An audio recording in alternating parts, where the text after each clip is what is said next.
छोटे से ब्रेक के लिए ब्रेक के उस पर भी लगातार जारी है हमारा एक खास कार्यक्रम।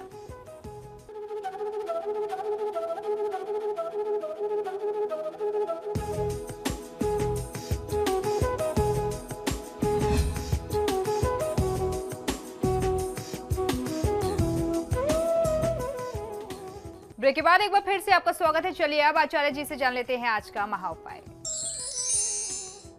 जी बिल्कुल, आज का महा उपाय बहुत ही विशेष है। हमारे बहुत सारे ऐसे दर्शकों ने हमसे संपर्क किया, उन्होंने ये बताया कि उनके घर के सामने या ऑफिस के सामने कुछ अशुभ स्थान है, खासतौर पर कोई कब्रिस्तान है, कोई शमशान है। तो ऐसी परिस्थिति में क्या करना चाहिए? इस ऐसी परिस्थिति में सबसे पहले तो आपको बहुत ज़्यादा सावधानी रखनी है। यह स्थान कभी भी शुभ ऊर्जा का नहीं होता, यह हम आप सभी जानते हैं। इसके लिए कोई बहुत विद्वता की आवश्यकता नहीं है। घर के प्रवेश द्वार के सामने यदि कोई अगर रोड है, गंदी नाली बहती है, गली है या टी जंक्शन वहां पर आ जाए तो ये गंभीर वास्तु दोष माने जाते हैं, खासकर उन घरों या इमारतों में जो दक्षिण व पश्चिम मुखी होते हैं। ऐसे घर में निवास करने वाले लोगों को लगभग हर काम में असफलता ही प्राप्त होती है। अब आइए जानते हैं कि किस प्रकार से आप इसका निदान कर सकते हैं। किसी कमरे में सोने पर तरह तरह के भयावह सपने आते हैं और इस वजह से आपको रात में नींद नहीं आती हो, ऐसी समस्या से छुटकारा पाने के लिए कमरे में एक 0 वाट का पीले रंग का आपको नाइट लैंप या बल्ब जला करके रखना चाहिए। इससे आपके इस दोष का निदान हो जाएगा। बृहस्पति बली होगा तो आपको ये जो बुरे सपने आते हैं, आपकी नींद अच्छी नहीं होती है या उस कमरे का जो वास्तु दोष है, खासतौर पर इस तरीके के दुष्प्रभावों से दक्षिण पश्चिम मुखी होने का या घर के सामने कोई अशुभ स्थान होने का, तो वह दोष दूर हो जाएगा।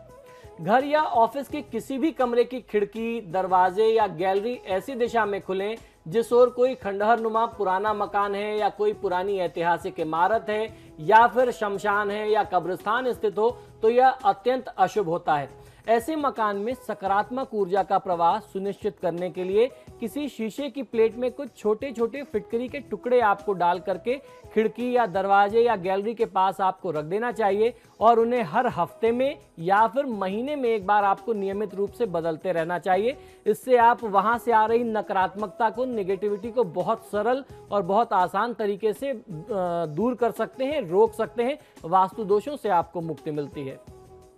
घर के बाहर अगर टी स्टॉल लगता हो, अगर कोई चाय की दुकान है, तो उसकी तरफ 6 इंच का एक अष्टकोणीय शीशा यानी ऑक्टोगोनल जिसकी 8 भुजाएं हो, ऐसा शीशा आपको बनवा लेना चाहिए और आपको अपने घर के बाहर की दीवार पर ऐसा लगाना है कि वो बाहर की तरफ देखता हो, उसका फेस जो है वो टी स्टॉल की तरफ हो, तो उससे आप बहुत अच्छा लाभ ले सकते हैं। इस अष्टकोणीय शीशे को यानी 8 भुजी शीशे को बनवाने में आपको ध्यान ये रखना चाहिए कि उसकी 8 भुजाएं जो हैं वह समान हो। अगर आप 2-2 इंच का उसको गैप रखते हैं तो 8 भुजाएं की जो समानता हो वो 2-2 इंच की होनी चाहिए।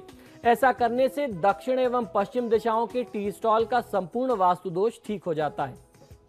कभी कभी बच्चों को मकान के किसी कमरे में अकेले जाने से डर लगता है, ऐसा अक्सर बच्चे कंप्लेन करते हैं। ऐसे में बेड या पलंग के सिरहाने के पास वाले दोनों किनारों में तांबे के तार वाले जो स्प्रिंग नुमा छल्ले आते हैं बाजारों में, वह डाल देना चाहिए। और अगर आपको ये छल्ले ना मिलें तो तांबे के तार ले आइए और उनको बेड के कॉर्नर्स में लपेट दीजिए। इससे किसी भी प्रकार का दोष दूर हो जाएगा। बच्चे उस कमरे में जाने से डरेंगे भी नहीं और अगर उस कमरे में बच्चे रहते हैं तो उनका विकास भी सही तरीके से होगा।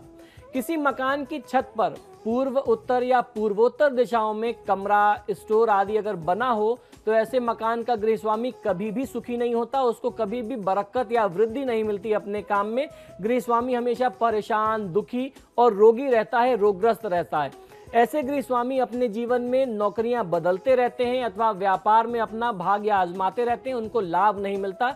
इस वास्तु दोष से छुटकारा पाने के लिए मकान के दक्षिण पश्चिम कोने की छत पर एक पतला सा लोहे का रॉड या पाइप आप लगा दें। उस पर पीले या लाल रंग की झंडी अगर लटका देते हैं या किसी हनुमान मंदिर से जाकर के ध्वजा यानी झंडा ला करके वहां रॉड में लगा दें और उसको साउथ वेस्ट कॉर्नर में, दक्षिण पश्चिम कॉर्नर में ऐसा लगाएं कि वो नॉर्थ या उत्तर का जो भी बनावट है, जो भी कमरा है, उससे ऊंचा हो जाए। तो बहुत अच्छे, बहुत सरल तरीके से आप वास्तु दोषों का निदान कर सकते हैं। इस तरीके के छोटे छोटे सरल किंतु चमत्कारी व प्रभावशाली कई उपाय करके नकारात्मक ऊर्जा को सकारात्मक ऊर्जा में यानी पॉजिटिव एनर्जी में बदला जा सकता है और अपने जीवन में विकास और समृद्धि को बुलाया जा सकता है। इसी के साथ ही हमारे आज के कार्यक्रम में फिलहाल इतना ही। बहुत बहुत शुक्रिया आपका आचार्य जी हमारे स्टूडियो में आने के लिए। जी नमस्कार। तो आपके सितारे में फिलहाल इतना ही। वक्त तो चला एक छोटे से ब्रेक का। ब्रेक के उस पार भी खबरों का सिलसिला लगातार जारी है।